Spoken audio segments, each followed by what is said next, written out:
Bonjour tout le monde. Du coup, aujourd'hui, on va parler de qu'est-ce que l'UX et comment construire un projet autour de l'utilisateur et de l'expérience que l'on veut fournir. Donc, moi, je me présente, comme l'a dit Robin, je m'appelle Maude. J'ai travaillé dans plusieurs entreprises, des startups, des PME, des grandes entreprises. Donc, du coup, j'ai une expérience assez variée en termes d'expérience utilisateur. J'ai commencé comme dev front, puis après, j'ai migré vers l'expérience utilisateur et aujourd'hui je suis product owner et du coup j'interviens à l'ETNA aujourd'hui pour vous expliquer ce qu'est l'expérience utilisateur. Donc déjà on va commencer par le commencement. Un utilisateur, c'est quoi et pourquoi lui fournir une expérience? Donc quand on a un projet et qu'on réfléchit à son produit, on réfléchit par rapport au marché, mais aussi par rapport aux utilisateurs. Donc en UX design, on définit toujours un persona qui est en fait un faux utilisateur, mais qui va représenter au plus fidèlement par rapport aux recherches qu'on a fait en amont, euh, un utilisateur lambda qui va utiliser notre application. Et du coup, on se fait une idée de l'expérience qu'elle peut avoir déjà dans le contexte actuel sans notre produit, et où est-ce que l'on veut, nous, appuyer pour résoudre des problèmes qu'elle a ou qu'il a en tant qu'utilisateur. Donc du coup, on définit un persona. Donc ça peut être, comme là je vous ai mis, Mélanie, 27 ans, qui aime faire de la photo et qui aime jouer à des jeux vidéo et faire des partages Twitch. Ça peut être ça, typiquement. Et lui définir un objectif. On voit que sur ses partages Twitch, par exemple, elle a une certaine problématique et elle a besoin de plus de visibilité sur quelque chose. Du coup, on définit comme objectif qu'on veut lui apporter cette visibilité dont elle a besoin. Ensuite, du coup, on définit les points clés de l'expérience que l'on veut lui fournir pour justement résoudre son problème, répondre à ses besoins et répondre aux contraintes et aux besoins techniques que l'on peut avoir également, nous, en tant que développeurs derrière ou en tant que designer, pour répondre à son besoin. Parce qu'on peut répondre aux besoins des utilisateurs, c'est vrai, mais il faut aussi prendre en considération les contraintes techniques, les contraintes de situation, de comportement, plein de choses au final que l'utilisateur ne va pas voir, qui n'est pas transparent pour lui, et par contre auxquelles vous allez devoir réfléchir. Donc une fois qu'on a défini son utilisateur et qu'on a défini notre problématique, on va parler d'expérience utilisateur. Donc moi j'aime bien cette citation, on ne design pas l'expérience, on design pour l'expérience, de Mark Azenzal. Pardon. C'est vraiment ça en fait. L'idée c'est de réfléchir à l'expérience que l'on veut fournir, mais parce qu'on veut fournir une expérience, pas juste pour mettre des paillettes aux yeux, avoir des petits trucs qui rebondissent, avoir un joli splash screen, des choses comme ça. Et au final, ça donne un produit plutôt sympa quand on a passé du temps et qu'on a réfléchi par rapport à ses utilisateurs. Mais si on fait l'inverse, qu'on veut fournir une expérience sans se poser de la question de qui va utiliser notre produit, on risque de faire un flop. Donc l'expérience utilisateur, c'est assez vaste et ça s'instruit, comme vous pouvez le voir derrière moi, je crois, je ne sais pas de quel côté. Je ne suis pas très douée en Miss Météo. Donc comme vous pouvez le voir derrière moi, ça s'instruit dans beaucoup de domaines différents. Nous, forcément, on va parler de l'informatique.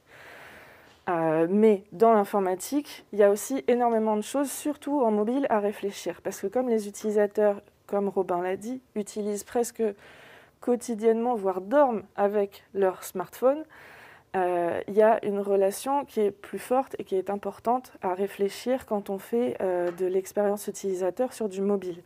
Donc il va y avoir un sujet marketing aussi à réfléchir par rapport à la cible, par rapport au type d'utilisateur, par rapport à leur âge aussi, parce qu'on ne fait pas la même expérience pour des gens qui ont entre 15 et 25 ans que pour des gens qui ont entre 50 et 70 ans. Ils n'ont pas les mêmes habitudes, ils n'ont pas le même affect par rapport à l'objet, et du coup, ils ne vont pas forcément chercher la même expérience ni la même simplicité d'usage.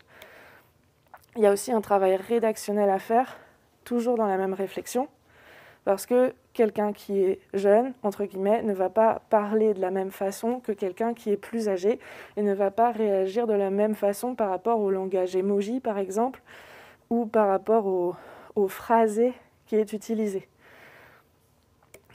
Et j'imagine que vous êtes tous sensibles à ça, mais il y a aussi un travail sur le motion design à faire en mobile. Ça vient de plus en plus dans l'utilisation, c'est-à-dire d'instaurer des utilisations via des animations. Typiquement, quand on clique sur un bouton qui s'enfonce ou qui rebondisse, ou que quand on est trop longtemps sur une page, il y a une animation qui arrive pour nous dire peut-être que ça fait un peu trop longtemps que tu es sur la page, tu es sûr que tu veux rester et continuer à scroller ou tu veux voir autre chose, des choses comme ça. Donc du coup, il faut vraiment réfléchir aussi à l'interactivité de votre application.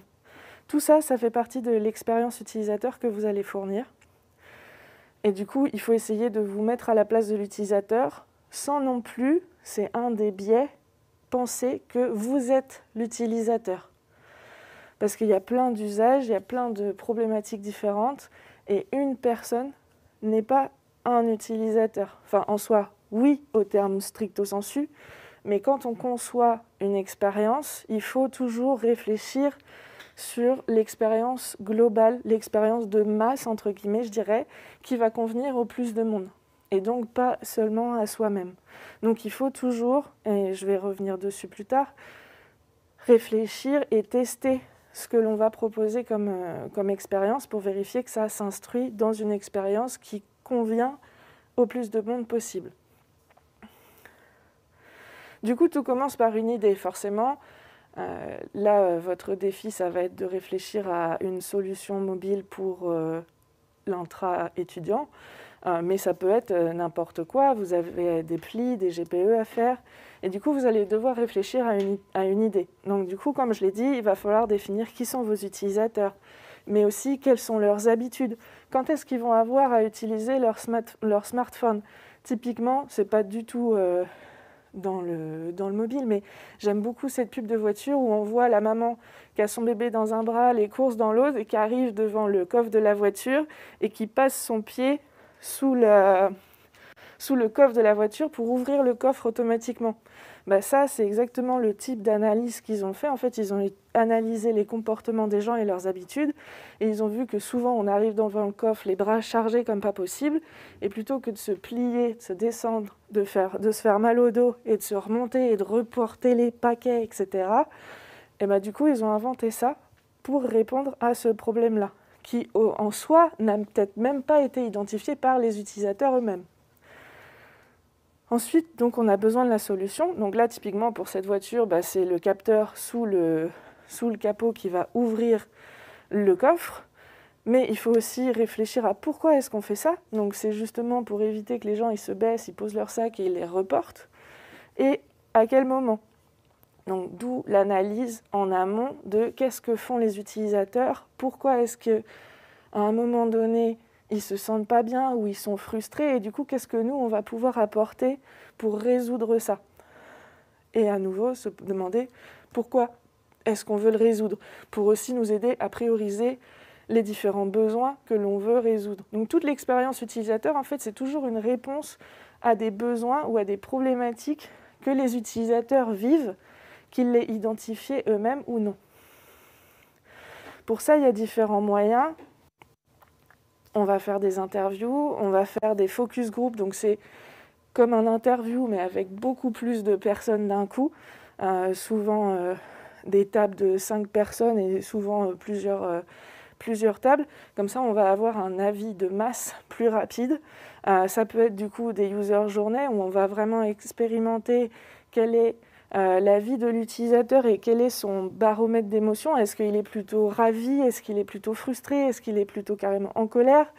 Des choses comme ça, et générer une customer map comme le modèle que vous avez pu voir sur mon premier slide où je vous parlais des personas. Ensuite, l'objectif de l'expérience utilisateur, c'est d'améliorer la vie des utilisateurs. Donc, on va réfléchir à des fonctionnalités décisives.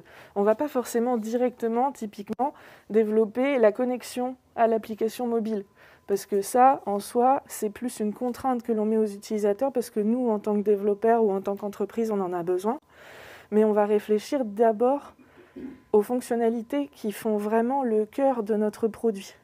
Sans ça, il n'y a pas de produit. Clairement, on s'en fout d'avoir une application où on peut se connecter si derrière, il n'y a rien du tout. On va réfléchir à la valeur qu'ont nos fonctionnalités et on va réfléchir au type de solution que l'on veut mettre en place par rapport à la cohérence qu'elles ont dans le contexte que vit l'utilisateur. Donc toujours dans l'idée de se prioriser l'ensemble et de se dire aussi dans une idée d'ergonomie où va aller ma fonctionnalité et quelle est l'importance visuelle qu'il faut que je lui donne. Et du coup, par rapport à ça, c'est une autre étape de l'expérience utilisateur.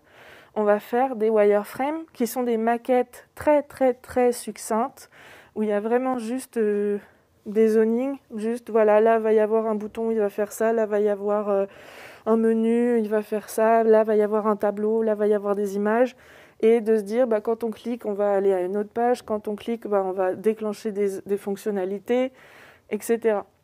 Ça permet du coup de faire un prototype.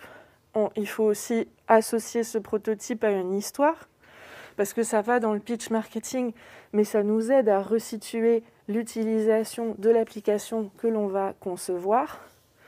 Et d'un point de vue technique, il faut aussi, à côté de ça, réfléchir au user flow, qui va du coup vous aider à voir quelle fonctionnalité va avoir quel comportement, ajouter la gestion d'erreurs, etc. Et par rapport à tout ça, réfléchir à toutes les interactions que ça va générer, à quel moment est-ce qu'elles vont arriver, et du coup, si oui ou non, on fournit une bonne expérience utilisateur.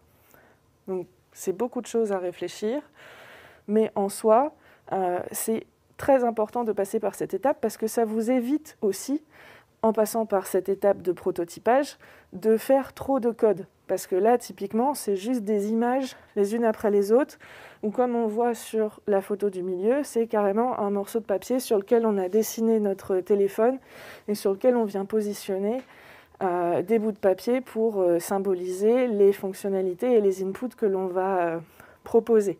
C'est typiquement ce type de prototype qui a donné lieu au material design proposé par Google depuis des années. Du coup, justement, en parlant de ça, il y a une vraie différence d'expérience entre iOS et Android. On voit déjà sur ces deux captures que sur iOS, il y a une différence de contextualisation par rapport au menu, où en haut du mobile, on va voir sur quelle page on est, on va avoir la possibilité de revenir en arrière et on va avoir l'action principale qui est proposée sur la page. Donc là, d'éditer.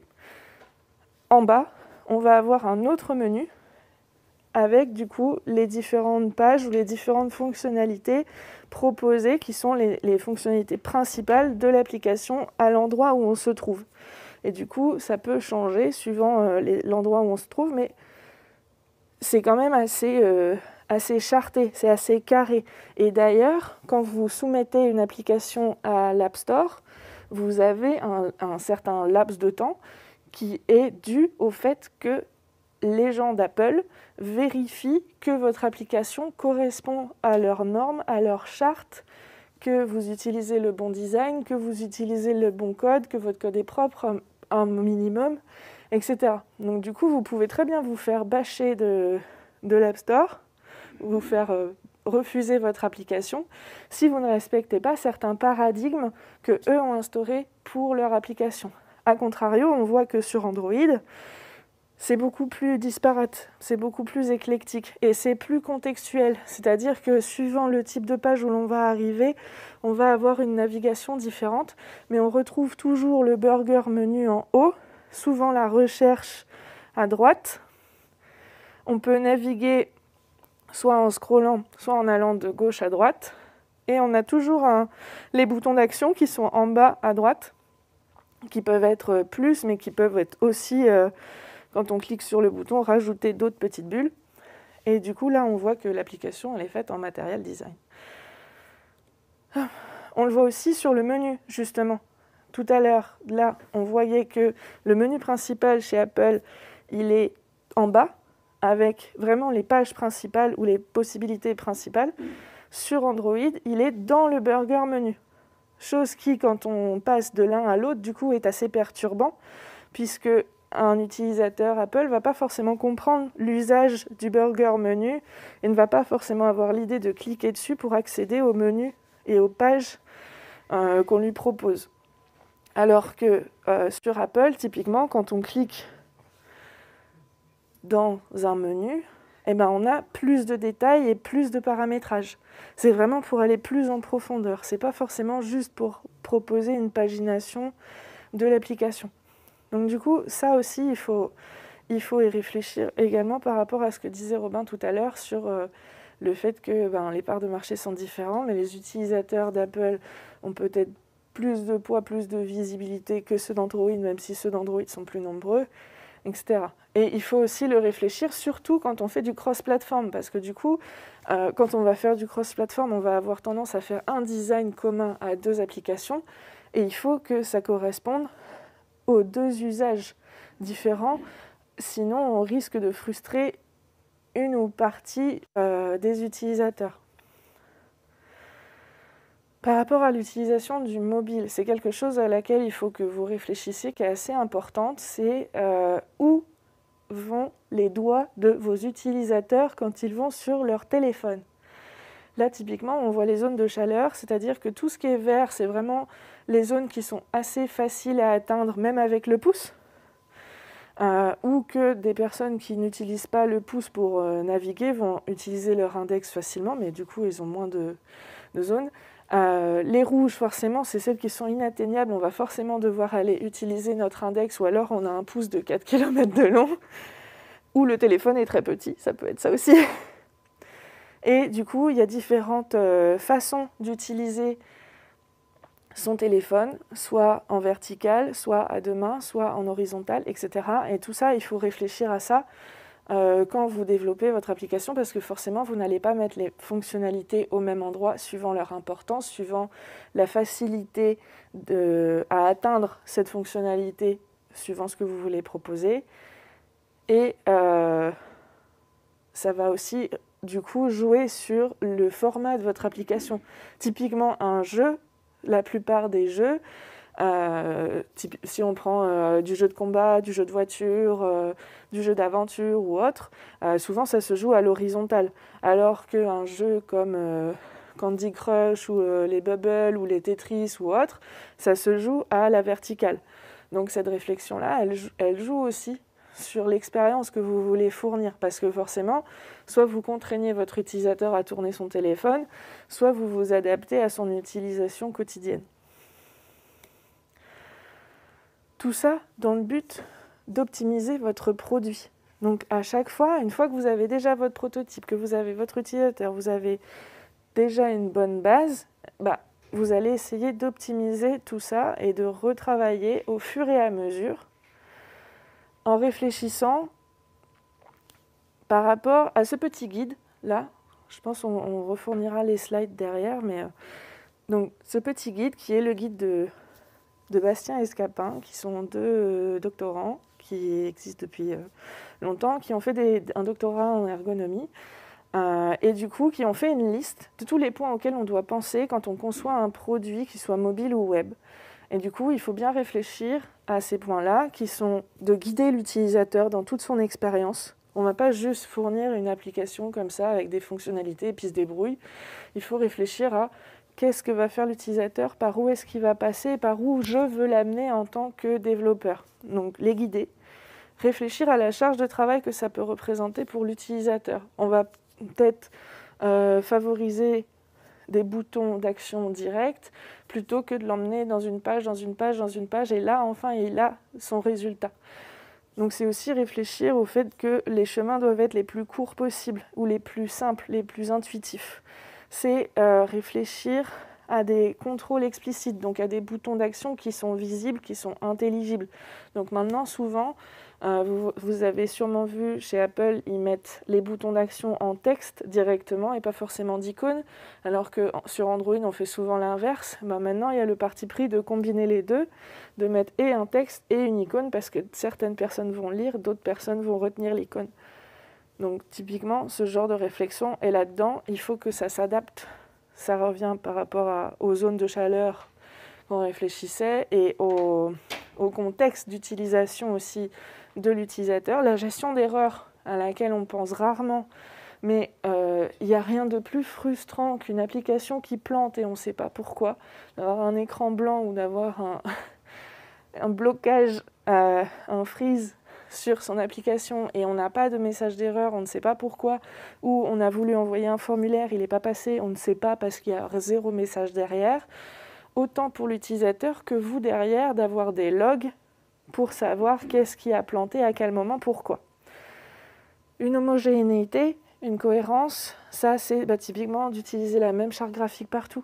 Donc vous vous embêtez pas, soit vous faites votre propre charte graphique, soit vous trouvez un framework et vous mettez toutes les pages de la même couleur, avec le même type de bouton partout, etc., le même type de police partout. Vous ne changez pas toutes les 3 pages de style parce que vous avez envie de différencier tel ou tel truc. Il faut rester homogène.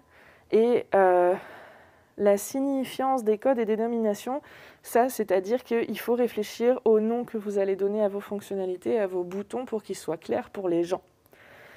Parce que vous n'allez pas mettre modification du formulaire, ce n'est pas pareil que de mettre éditer. En soi, ça revient à la même chose, mais ça ne va pas être réfléchi de la même façon, ça ne va pas prendre la même place, etc. Donc il faut réfléchir à tout ça. Et la compatibilité, c'est-à-dire typiquement, est-ce que vous faites que iOS, est-ce que vous faites que Android, est-ce que vous faites cross-platform, toutes ces choses-là, il faut y réfléchir parce que ça induit différents paradigmes à mettre en place et du coup, ça joue sur l'expérience utilisateur. Pour tester ensuite votre réflexion par rapport à ça, pour tester votre produit, il faut faire des tests. Donc, quand on fait de l'UX design, du coup, on essaye de mettre le produit dans les mains de l'utilisateur, peu importe à quel moment, que ce soit au début alors qu'on a juste un prototype papier ou que ce soit en cours de route ou à la fin, on essaye de tester pour toujours avoir des feedbacks et pouvoir améliorer le produit. Donc il y a plein de façons de tester, quitte à aller carrément dans la rue pour demander aux gens ou de faire un questionnaire sur Internet ou de faire un live pour poser des questions aux gens, etc. Et avec tout ça, du coup, on a un produit qui satisfait les utilisateurs. Parce qu'on l'a réfléchi, on a travaillé l'expérience. On n'a pas travaillé l'expérience par rapport à notre ressenti à nous, mais par rapport à l'utilisation et au contexte dans lequel vivent les utilisateurs. Et du coup, on a essayé de répondre à leurs besoins au mieux. Et tout ça, ça se fait pas non plus magiquement. Vous l'avez vu, il y a plein de choses que l'on peut faire et plein d'étapes par lesquelles on peut passer. Et il faut toujours garder en tête et son utilisateur et le fait que l'on veut faire un produit, une application utile, attirante, utilisable aussi, parce qu'il faut réfléchir, comme j'ai dit, au contexte dans lequel on va l'utiliser, visible. Donc il faut que ce soit en fait lisible. Dans la visibilité, c'est la lisibilité, la compréhension et la crédibilité. C'est-à-dire qu'il vaut mieux prendre un framework qui est déjà designé comme Material Design ou du React Design ou un UI Kit ou peu importe. Il vaut mieux prendre déjà un truc déjà fait plutôt que de s'embêter à refaire un design, à refaire un CSS, voilà, bateau, parce que on a la flemme, on ne sait pas trop quoi faire comme design et tout.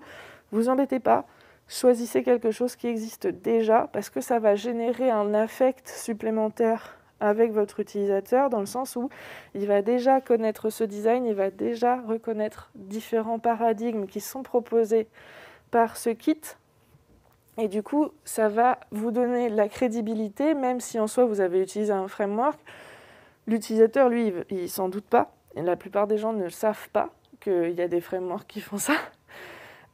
Et du coup, lui, ça va du fait que ça ressemble aux autres applications qu'il a, il va être en mode « Ah ouais, ça, c'est une bonne application parce qu'elle est propre, elle est jolie, elle ressemble à celle que j'ai déjà, donc je peux lui faire confiance. » Quand on propose une application mobile, il y a aussi une notion de confiance.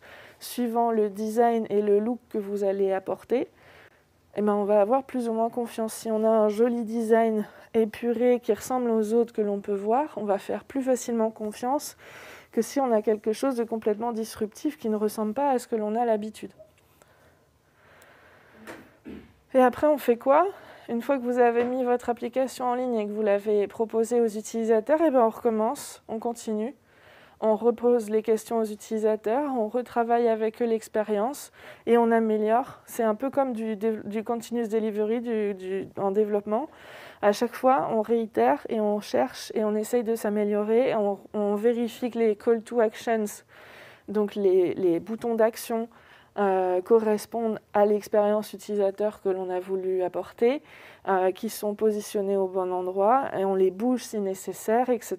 Et du coup, tout ça, on le fait en regardant l'utilisation que font les utilisateurs de notre application, en mettant du coup en background des scripts d'observation, des logs qui nous reviennent pour voir l'utilisation des utilisateurs, et du coup savoir au mieux comment améliorer l'application, parce qu'on va voir que typiquement il peut y avoir, je dis n'importe quoi, mais 3 fonctionnalités sur un écran, et on se rend compte qu'une des 3 n'est jamais utilisée.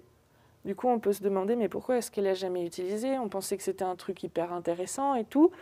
Et en fait, on se rend compte qu'elle n'est jamais utilisée juste parce qu'elle n'est pas au bon endroit. Parce qu'elle n'est pas au bon endroit, du coup, on la change d'écran. Et là, on se rend compte qu'en fait, cette fonctionnalité, elle fait un buzz de ouf et qu'il y a plein de gens qui téléchargent notre application juste parce qu'on a bougé la fonctionnalité. Chose qui peut paraître aberrante, mais qui arrive assez souvent. Et donc, tout ça, c'est une fois qu'on a fait les développements, parce qu'on itère à nouveau sur l'amélioration de l'expérience utilisateur, comme vous pouvez itérer sur l'amélioration de votre code, de vos tests unitaires, etc. Merci beaucoup.